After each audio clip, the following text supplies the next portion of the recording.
Conheça a Teca, uma traça muito curiosa que descobre todo um universo nos livros. Ela olha aqueles desenhos no livro e fala o que eles querem dizer. Eu queria entender a origem da ideia do filme. Que todos vocês já trabalham com animação, já trabalham com curta, com séries, mas eu queria saber de onde que veio a ideia do filme Teca e Tutti. Que vocês contassem um pouquinho para mim. Tá, eu acho que eu posso começar contando, apresentar aqui todo mundo. Eu sou o Diego, o Thiago e o Eduardo. A gente é amigo desde a época da faculdade, quando a gente teve a oportunidade de trabalhar junto em um curta-metragem que chama Traça Teca.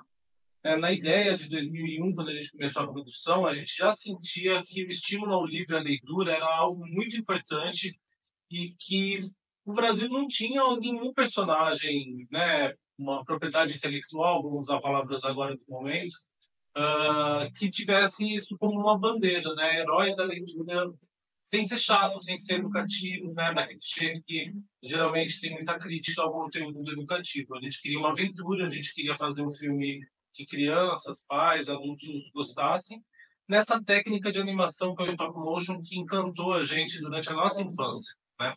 Então, o curta já trazia esse universo dos humanos, sendo filmado em live action, filmado com atores, mas trazia também os insetos falantes em stop motion e o mundo dos livros, da leitura, né, no mundo da literatura, no mundo que no filme chama O Mundo Atrás da Estante.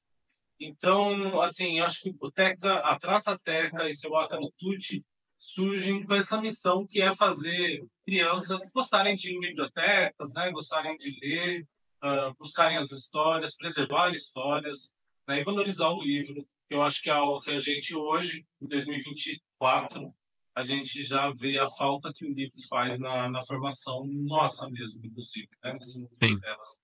Então é isso, acho que é um pouquinho essa que veio a ideia, né? Não sei se tem mais coisas. Só complementando, né? Essa ideia da Traçateca foi um curso, então, que a gente fez lá atrás, há mais de 20 anos, na época da faculdade. A gente fez um curso de imagem e som aqui em São Carlos, na UFSCar. E aí, a partir desse curta, a gente começou a nossa empresa, a Rocambole Produções, e a partir disso a gente seguiu com essa ideia dessa traça e desse ácaro de estimação dela, que é o Dude, para tentar fazer uma série, ou fazer história em quadrinho, ou fazer alguma coisa que acontecesse com essa história que fosse maior. E aí apareceu a ideia do longa-metragem, e aí pelos 15 anos seguintes a gente foi produzindo, entrou na produção do filme, e terminou só agora no ano passado, e vai estrear agora no cinema. Eu estava vendo a história do filme, a história de vocês, estava lendo um pouco, e ele tem a maioria das suas cenas em stop motion, né? Que é uma técnica muito bonita, mas também é complexa, também é demorada, porque são detalhes que você precisa sempre estar ali lapidando. Eu queria perguntar, é verdade que esse filme está sendo feito desde 2012? Ou como é que foi esse processo tão longo, né, longevo assim, para chegar nessa fase agora de lançar um longa-metragem? Então, a gente realmente iniciou, na verdade, a captação ocorreu de 2007 a 2011, captação de recursos.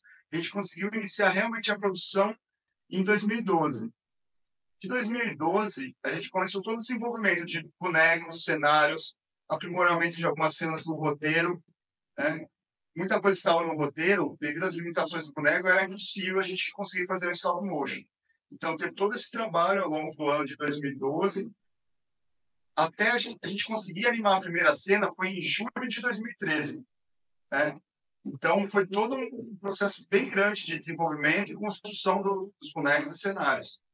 E, a partir disso, né, foram vários anos realmente animando plano a plano, né, que a Perdida pode falar até melhor.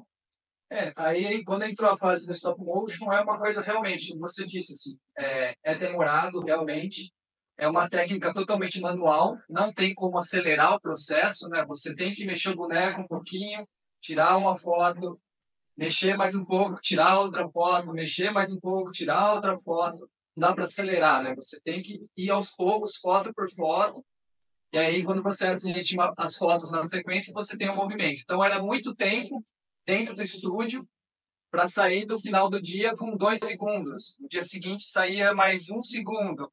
No outro dia, 3 segundos. Ficava super feliz quando te saía terminava o dia, tinha 5 segundos. Então, era bem de pouquinho. Trabalho, literalmente, assim, muito preciso e muito demorado, né? Muito, totalmente manual. E uma coisa que também dificulta um pouco é a falta de recursos, né? A gente tinha um orçamento muito limitado, né? Um orçamento que foi aprovado em 2007 para execução e começou a ser realizado em 2012. Quer dizer, a gente já tinha uma defasagem orçamentária, né? Então a gente tinha que trabalhar com tudo muito enxuto, equipe pequena e tudo mais. A gente tinha um plano de ter 3 sets simultâneos animando, e a gente nunca conseguiu chegar a isso, assim, né? E, Mário, também esse processo, que até antecede a filmagem, de fato, né, que é a definição do roteiro. A gente teve um ano ali, mais de um ano, massacrando o roteiro diariamente, fazendo storyboards, né, mudando cenas, matando personagens, para que a gente ia assim, sempre buscando manter uma narrativa, manter uma qualidade, né, uma coisa lúdica, que a criança também conseguisse seguir, mas também dentro da realidade da produção. A gente chegou num momento que a gente não jogou nenhum plano fora. A gente, quando editou o filme, a gente cortou frames do começo ao fim. Porque a gente filmou o que a gente realmente precisava. Tivemos que ser muito enxuto, como o Thiago fala, que é essa equipe reduzida, né, por um período de tempo pequeno. E um orçamento de 3 milhões, a gente conseguiu aprovar 2,100, né? Hoje, em dólares, é 500 mil dólares. Hollywood nem imagina fazer um longa-metragem por 500 mil dólares. Que tal um curta-metragem? Então, eu acho que a gente teve assim, esse grande mérito, e os dois aqui são os grandes responsáveis de terminar a obra. Eles ficaram ali vários anos mesmo invocados, fazendo esse quadro a quadro, que é o que dá a mágica, né, no cinema. Assim, você vê o personagem, você às vezes nem pensa que aquilo ali foi feito realmente uma sequência de fotos, mais de 30 mil fotos para conseguir dar vida ao filme. Realmente é bem interessante. Eu também li que vocês três participaram praticamente de todas as etapas da produção do filme, não só, né, da parte óbvia, né, que todo mundo acha, a direção, só... Não, vocês participaram minuciosamente até de mexer uma perninha do boneco e tudo mais. Vocês falaram também que são amigos desde a faculdade. Vocês acham que essa interação pessoal entre vocês três foi fundamental para poder chegar nessa fase agora e entregar um filme pronto? É óbvio que, né, durante o processo cada um tem uma mente, cada um tem uma ideia. Como é que foi esse processo de trabalhar os três juntos, sendo amigos, num projeto? Assim, a gente tá junto há muito tempo, né? São mais de 20 anos. E a gente virou família, irmão mesmo. Assim. Briga. Assim como irmão também briga, né? Mas acho que a gente tem muita coisa em comum, principalmente a paixão pelo fazer o cinema, né? A paixão pelo projeto, a paixão pela personagem, pela técnica, pelo Tucci, a paixão pela animação, uma coisa que une muito a gente e que, por nossa ter uma relação boa, é essencial para conseguir chegar até o fim, né? Senão a gente ia se matar e ia acabar a empresa, acabar o filme. Tem gente que não aguenta casamento, mas tempo que a gente aguentou. Então, acho que é um mérito dessa amizade mesmo. Né? E a gente também tem personalidades complementares, né? Eu tenho uma personalidade um pouco mais apocalíptica, eu sempre acho que as coisas vão dar errado, o Diego já é mais otimista, o Perdido também.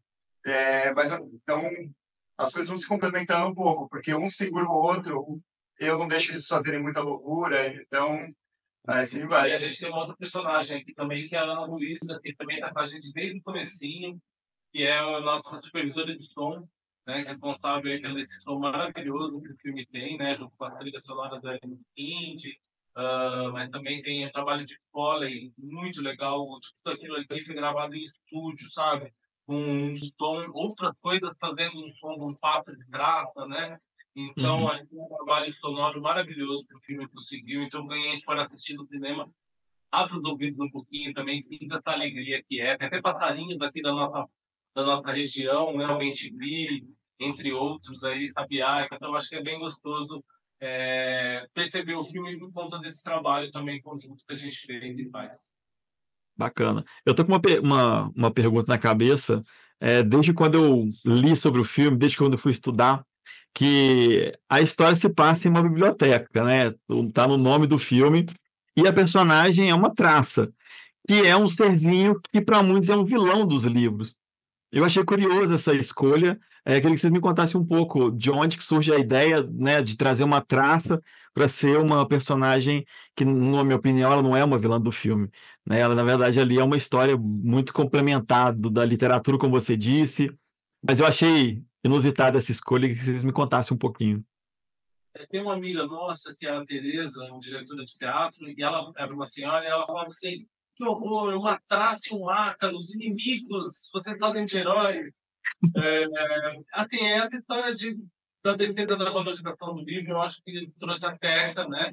E o nome também, que vem da biblioteca, né? Essa coisa de técnica.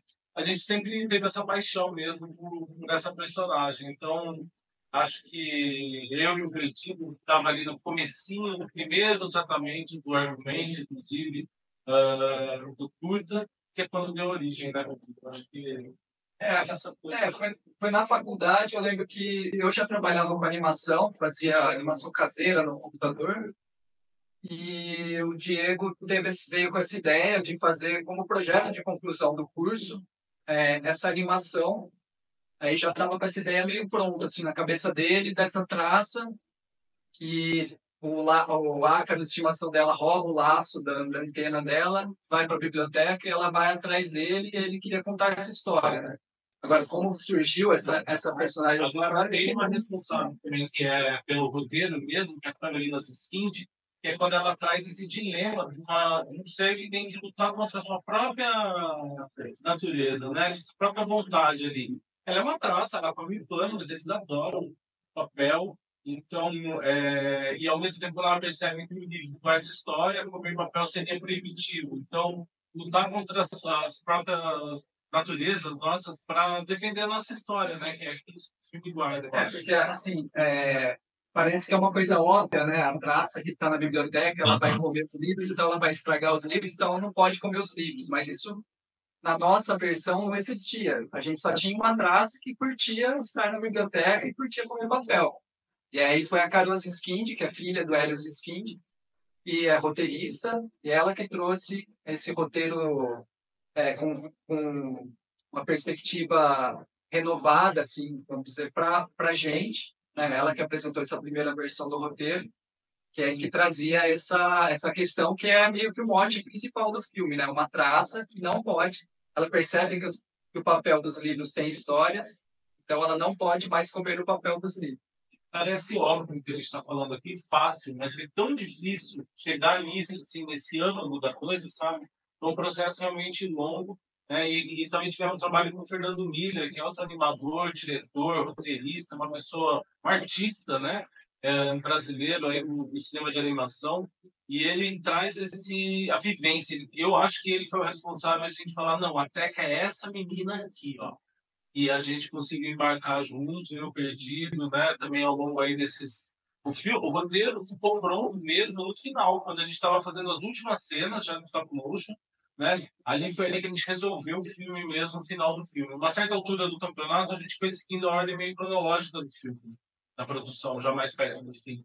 E aí, quando foi chegando mais perto do fim, a gente resolveu ali. É legal falar isso, porque em todos esses anos que a gente teve de produção, deu tempo da gente ir mastigando muitas cenas, assim, e repensando muita coisa. Então, a gente, todo o tempo que a gente ficava animando, para pensar nas próximas cenas, como a gente poderia solucionar melhor. Então, muita coisa a gente foi alterando e ajustando, tirando algumas barrigas que tinham no roteiro, resolvendo muitas situações que estavam meio pendentes. Tudo isso ao longo da produção, né? Então, eu acho que ficou um roteiro bem enxuto justamente por causa disso. A gente teve tempo para trabalhar.